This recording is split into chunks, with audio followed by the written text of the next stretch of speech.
All right, ladies and gentlemen, welcome back to another episode of the Heron's Haven podcast here on the SoFlo Soccer channel. My name is Matt, your host as always, and today we have more Inter Miami to talk about. Tomorrow is the big day. We play Columbus Crew tomorrow in what hopefully will be the game that we win the Supporter Shield trophy.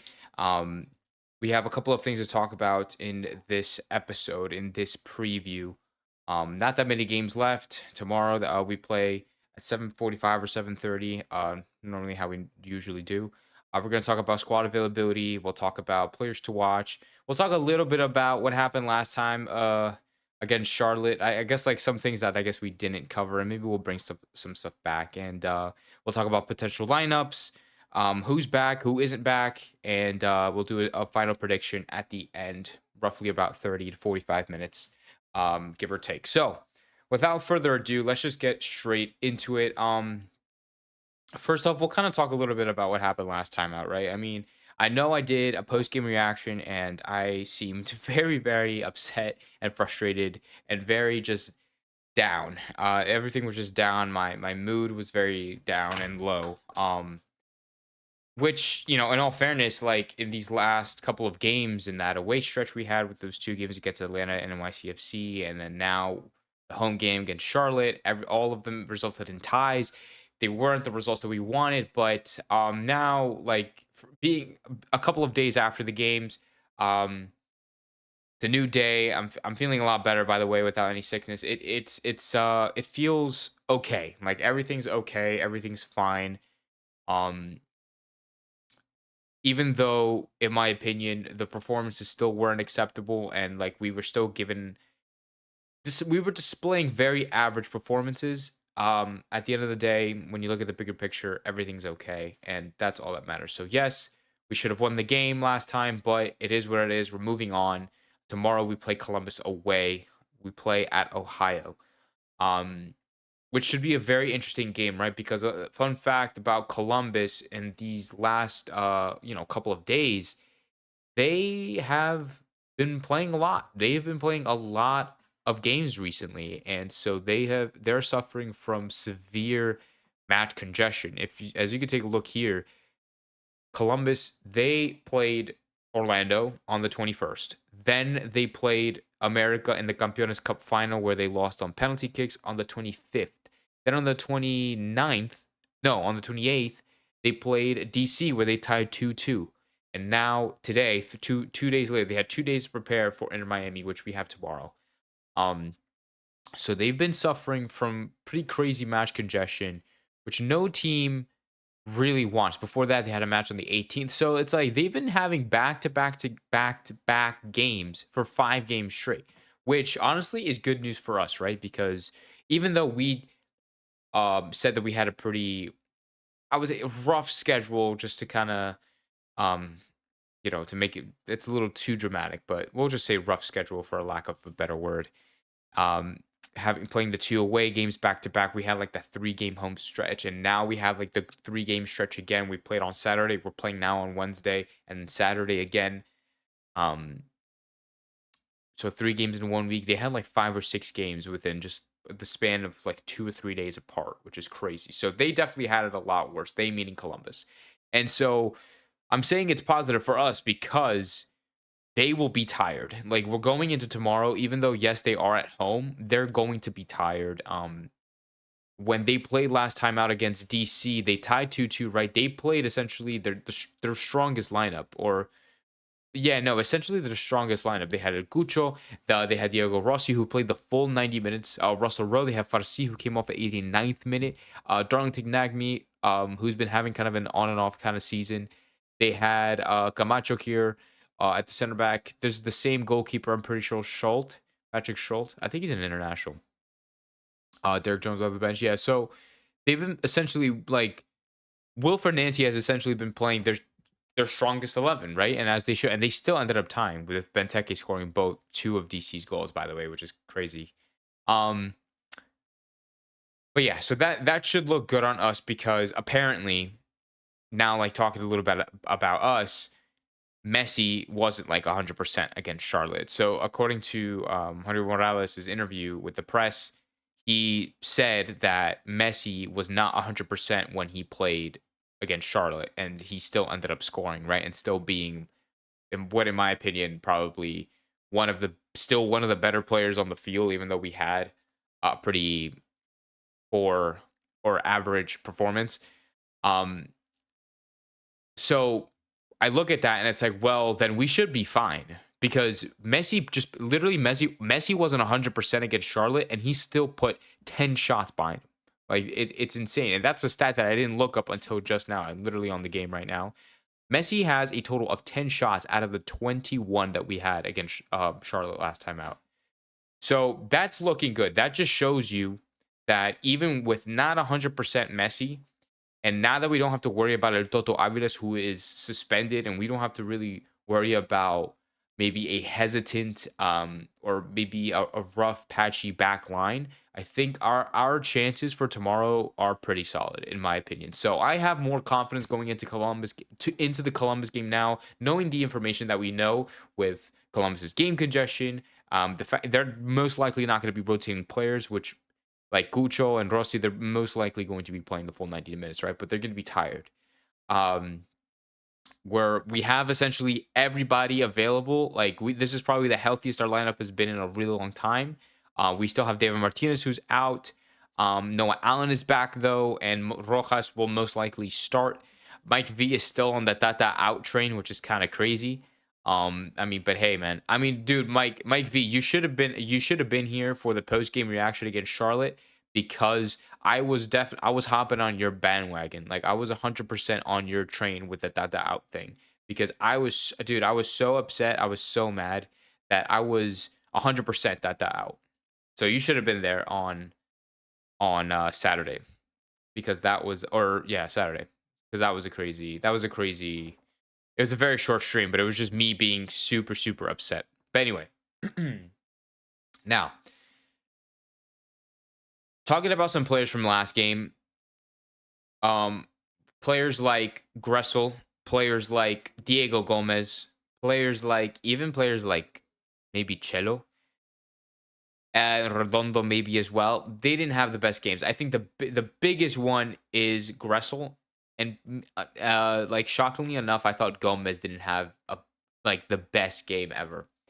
Um, Gressel's been always been playing in that midfield, right, to create width for and to create those crossing opportunities and to whip in those crosses into the area because we don't have a right back that could do that, aka Ian Frey, but instead Tata wants to play Chelo. So um now it's in question, okay, well, do we play Gressel again now against Columbus? I mean, honestly, okay. Like okay, let's put a pause on that question. Let's go to Gomez. Gomez now also had not the best game. He's coming back from injury and and whatever. He's been out for a while. So he was looking a little rough. He was looking a little cold as you would say when you haven't warmed up. So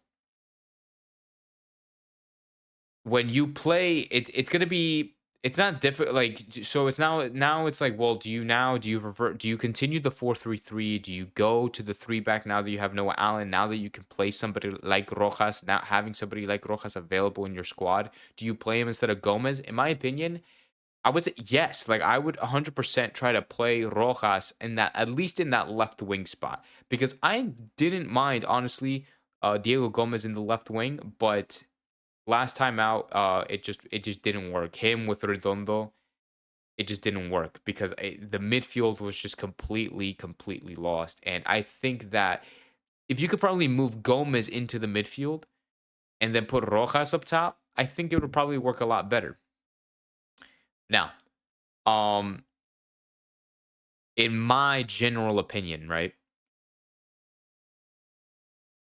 when you're gonna go up against a Columbus team with players like El Cucho Hernandez, like Diego Rossi, like Farsi, like Darlington Nagby, like Nacho, um, you're going to need a solid midfield. Like you're like yes, our attack is great, and we have Messi and we have Gomez and we have Rojas or Suarez. But dude, if we don't win the midfield battle, we're just not gonna win ever. Like we're just not gonna win. So we really need to sort out the midfield situation, and that could result in benching Redondo and benching Bright, not Bright, excuse me, and benching Gressel.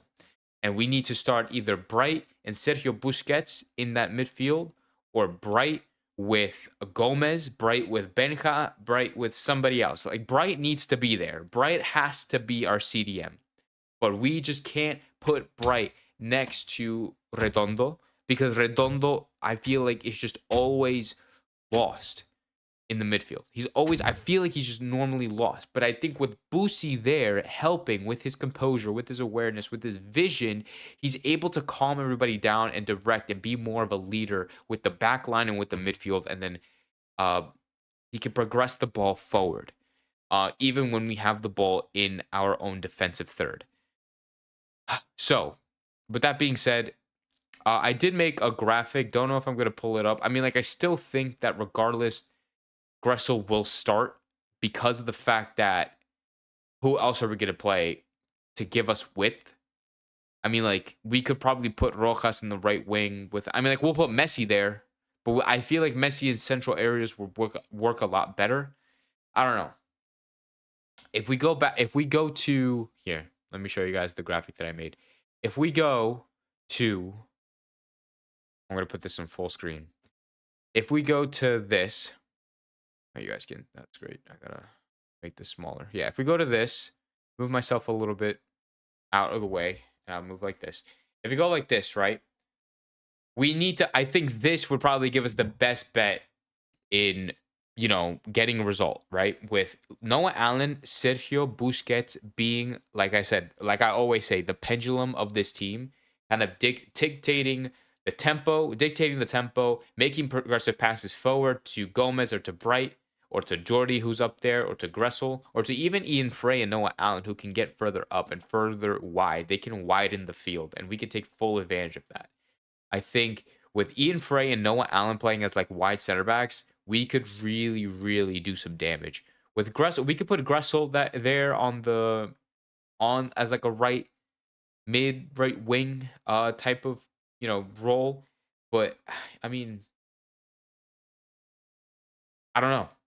I don't know. Like I don't know how that would work. I mean, like if Ian Frey can get up and down and and play in that defensive role, because like Gressel can move, like Gressel's all over the place. Gressel likes to get all over the field, but I think that sometimes it's just not enough. And maybe with Frey giving him like kind of like a backup, um, or maybe like Frey giving him support, I think it would work a lot better. So, anyways, in the midfield, I think Diego Gomez in the midfield with Bright would be a good pairing. Bright being obviously being that wall, that defensive, being a solid defensive player that he is, being paired with an attacking player like Gomez, it would allow Bright to maybe stay further back. Gomez and it could be like Suarez. Like how would you say it? Like when Suarez and Messi get played centrally, like Rojas can play more of inverted, right? Like, okay, how do I explain this? There can just be more offensive threat when we go forward like this with Rojas, like especially on this left side with Rojas, Alba, and Gomez. It could be a little bit of overkill. I mean, like you could probably take Gomez out and put like a Benja there or something.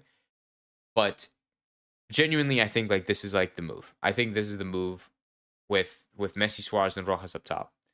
You could probably switch them. You could probably put Rojas in the midfield. I mean, like genuinely speaking, I think when you have somebody like, I think when you play, if you're gonna play with two strikers like Suarez and Messi, and then you could play with a Gomez who could play like a cam, like you would need, I don't know, you would need probably like a different type of player. I mean, like you could probably play Rojas, like maybe you would switch Rojas and Gomez. I don't know. That's just all up to. I think that's just all up to preference on to what essentially Tata Martino will select. But anyway, I think genuinely that's what like it would have to be. I don't know, because the midfield is so like the midfield is something that we have been struggling with for like a while now, and I think it's just been noticed more with these last couple of games that we've played, because we would lose the midfield and then we would just lose the entire game. um, because if you are gonna play a midfield three, it would have to be Bright.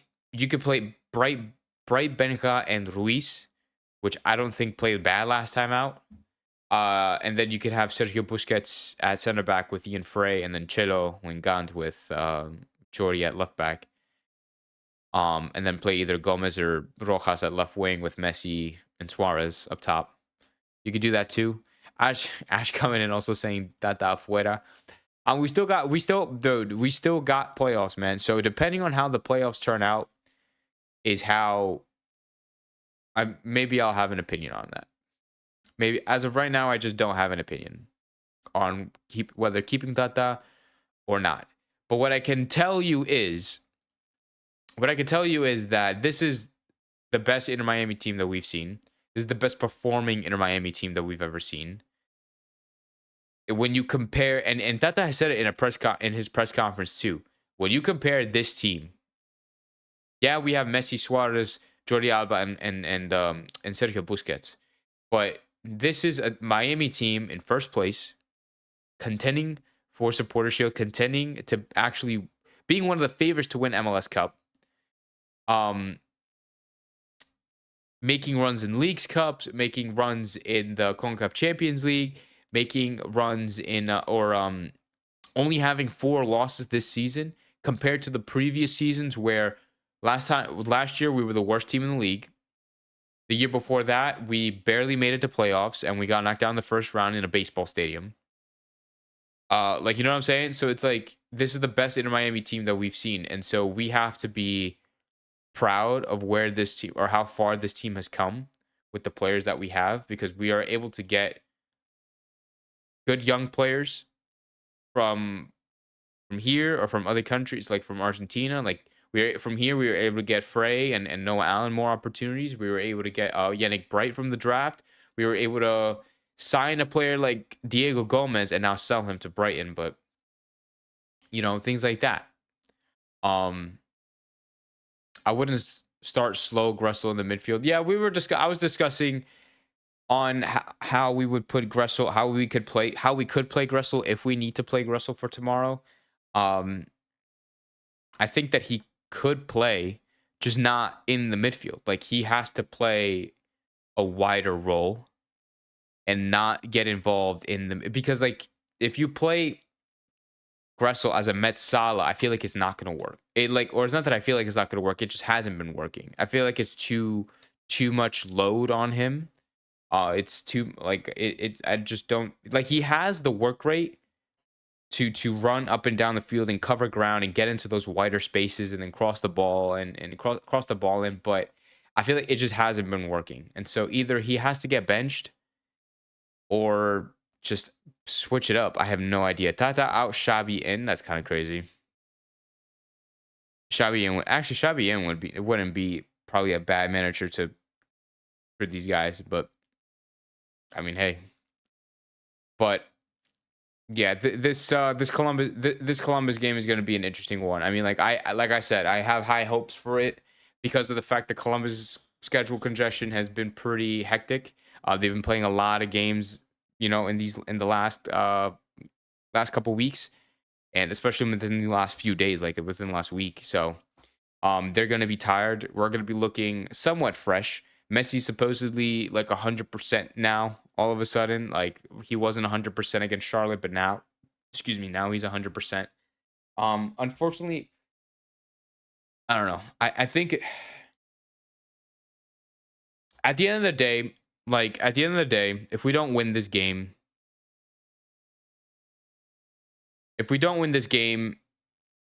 we're probably not going to win the Supporter Shield. Because if we drop points to Columbus, we might snag points against Toronto or something. I don't know. But we're probably not going to break the record. But it's like they've said it in the press conferences. They said it, like Jordi Alba has said it, Sergio Busquets has said it. I think Matias Rojas has said it as well. They said it in the most like media way possible, that they respectfully don't care about the supporter shield. Like they said it literally in the media, like we're gonna take it one step at a time, step by step. Um, we're gonna go in with a winning mentality, but we want to win the MLS Cup. So it's like they really don't care about the supporter shield, which makes 100% sense. I would expect them to care because it's more silverware for Inter Miami, a team that has nothing in their cabinet except for the Leagues Cup trophy last year. But I thought it would just be a good way to add more trophies to your cabinet and to add more, just accomplishments and accolades and whatnot. But it doesn't seem like they're care. They're gonna still go into the game and try to win the game, but they're not really focused on winning supporter shield. They're focused, I guess, on staying healthy and preparing for the playoffs, because the playoffs is what actually matters. So, am I gonna be disappointed if we don't win supporter shield? A little bit, because we've been cruising in first place for a really long time, and for us to lose it in like the last 2 or 3 games of the season would really suck. But am I gonna like be super super upset and depressed about it and be like mad about it? Absolutely not. If we go into the playoffs and we don't win MLS Cup, that's something I'm gonna be upset about. Or at least Eastern Conference champions, that's something I'm gonna be upset about. If we don't walk away this season with with any sort of silverware. Because that does saying that the season, that like this has been a good season and like it's not really a failure, which is true for now. But I feel like if you don't win anything, what was the point of everything? Like, yeah, you ended up in first place. Yeah, like maybe you won. Let's say we win supporter shield. Yeah, you win supporter shield, but you didn't win anything. So it's like you were one of the best teams in the MLS. But like, what do you have to show that besides just your standings in the league table, which doesn't matter in the MLS? So, bro, if the team did basic stuff where there would be no complaints, I think like that's one of the problems, I guess. We struggle. We have a lot of flaws, but we get away with a lot of stuff. I think like the team gets away with a lot of things, whether that's right or wrong. I really have to blow my nose. Doesn't Columbus have one of the best attacks in the league? I'm pretty sure statistically, like they're one of the highest scoring teams in the league. I think we are number one, and I think they're like right behind us in second place. I could be wrong on that one. Let me check on the MLS standings. Right now, here, let me show you guys. Right now, this is what this looks like. We have zoom it in a little bit. So we are first with 69. LA Galaxy have 63. Salt Lake have 62. And then they have 60. Columbus have 60. So like they're top 4. Like everybody has 50, 50, 30, 40, 30. Yeah, so they're one of the best. They're like third or fourth best. They're fourth best. Fourth highest goals for. So, and like yeah, they have one of the best attacks in the league. I mean, like I think defensively, no, I think we're one of the worst. Nah, we're not one of the worst. We're like average. We're like average. We're like average. We're like average. We've conceded 45 goals this season, which is kind of crazy. Not really. In 31 games, I mean, it's like you know what I'm saying? A lot of teams conceded 30, 40, 50, 56, 52, 61, 63 from DC. That's kind of crazy. Yeah, so I'm not worried. I'm honestly not worried. As long as we can win MLS Cup, as long as we can win MLS Cup, win the Eastern Conference trophy, that's all I care about. So yeah, maybe we won't break the points record. Maybe we won't. We'll probably win supporter shield, but maybe we don't win the points record. That's totally fine to me. As long as we can win, that's all that matters at the end of the day. When you take a step back, that's what matters. I'm gonna blow my nose real quick before I continue. But anyway, yeah, no. At the end of the day, that's all that matters. I don't know if you guys agree with that. Like in terms of in terms of what you consider like to be a success or failure. of this season, I think like it's a total failure if you don't walk away with anything. Like if we just walk away with supporter shield, that's 100% a failure.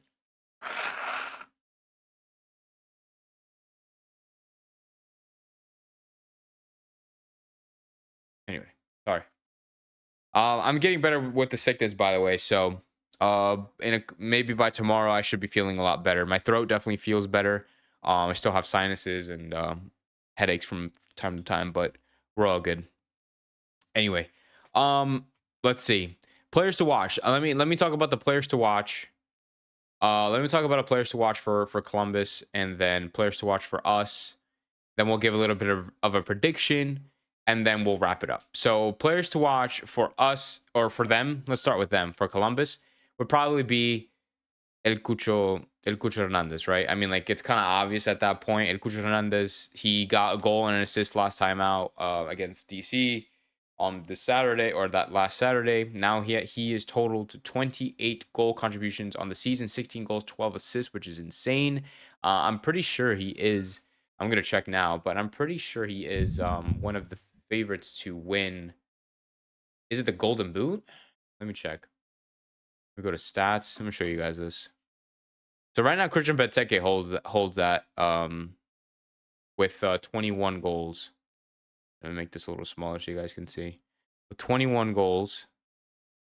Then we have Dennis Bouanga. Then we have Luis Suarez, Christian Aranga. Kucha's down here. So yeah, no, he's one of the top. He's one of the top. Christian Benteke honestly is probably gonna walk away with this one. I mean, like Luis Suarez could definitely win it, but I think that most likely Christian Benteke is gonna walk away with it. But anyway, El Cucho Hernandez is definitely going to be somebody to stop, we're definitely going to need to mark him. Last time out, last time we played Columbus, we actually played them it was the Leagues Cup, and we lost. I think it was 3-2, and it was 3-2, and I'm pretty sure Hernandez got or El Cucho got he got a goal contribution to that. And then in the league, we did end up beating them 2-1, but El Cucho scored there again. So El Cucho Hernandez is definitely going to be somebody to watch out for. Him, I mean, like we have a lot of players, right? Everyone's saying Diego Rossi is a problem. Diego Rossi is always going to be a problem. It's always them two, and Farsi. Them two and Farsi are like the biggest threats that Columbus have, right?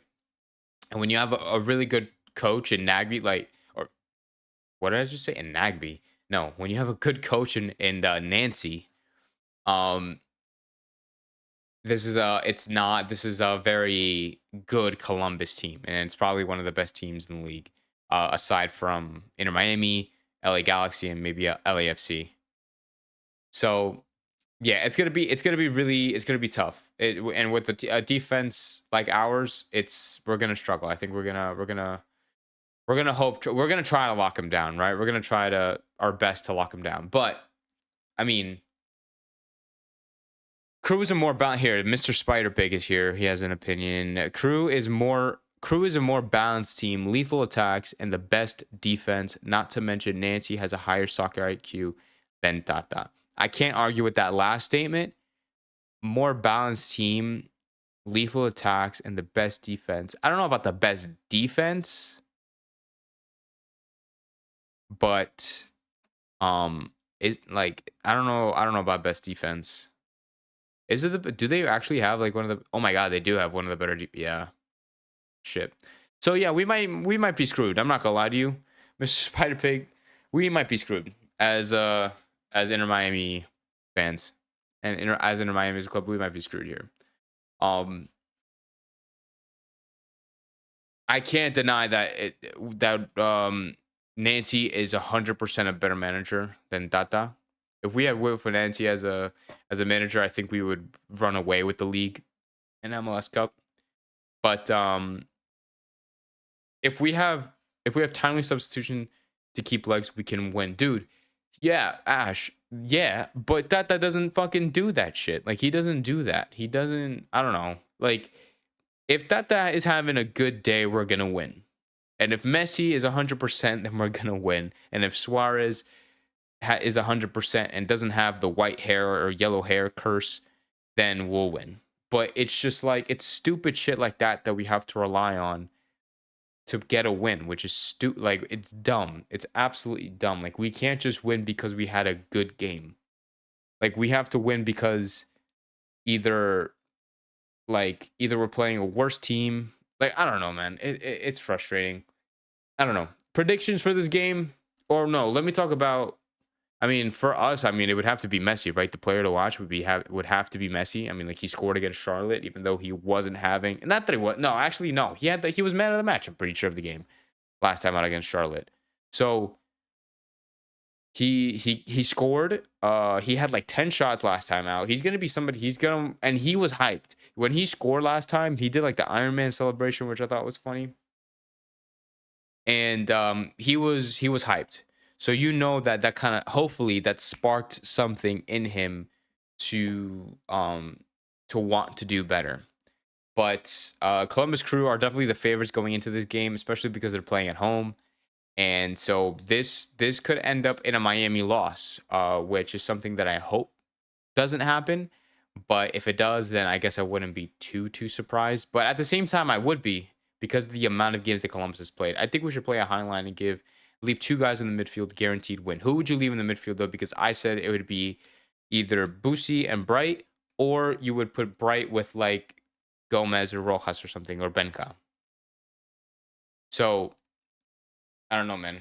I think if I were to give a prediction for how this game is going to turn out, I think it's going to be, honestly, away from home, bro, against Columbus. I think this is going to be like either a 1-1 or a 2-2 draw. And if we could win, that'd be great. If we could win, that'd be great. But I feel like it's going to end up in a tie. We're not the favorites going into this game, according to like betting and stuff like that. I think we're like plus something. I don't know. We're like plus 200 or something. I don't even know. But I don't think we're the favorites going into this game. I think Columbus Crew are definitely the favorites. Even though like in their last couple of games, I think they've tied a DC, I think, who are one of the worst teams in the league. And they lost the Campeones Cup and whatever, but they're gonna be motivated to play Miami at home. So I think I think we're gonna tie either 1-1 or 2-2, and that's my prediction. I don't know if you guys have a prediction. If you do, leave them in the comments down below, or in the chat. And if not, then I'll just wrap up the stream right here. I'm getting a phone call. Yeah, I'll pick that up in a minute. So yeah, I'll pick that up in a minute. But yeah, guys, that's going to be the end of this preview. Like I said, kept it short, kept it sweet.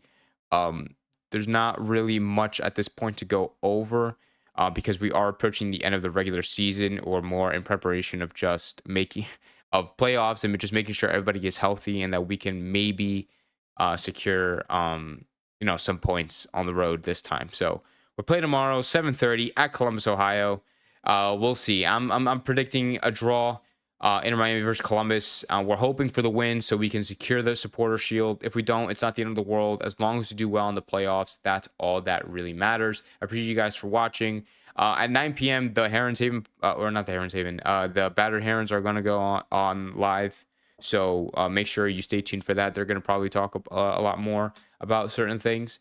And yeah, but I appreciate you guys for watching this episode of the Heron's Haven podcast here on the SoFlo Soccer channel. My name is Matt, and I'll see you guys. I won't do a post-game reaction most likely because I think I work pretty late. So I'll see you guys on Thursday for a game review. And yeah, hope to see you guys there. Catch you guys later. Appreciate you guys.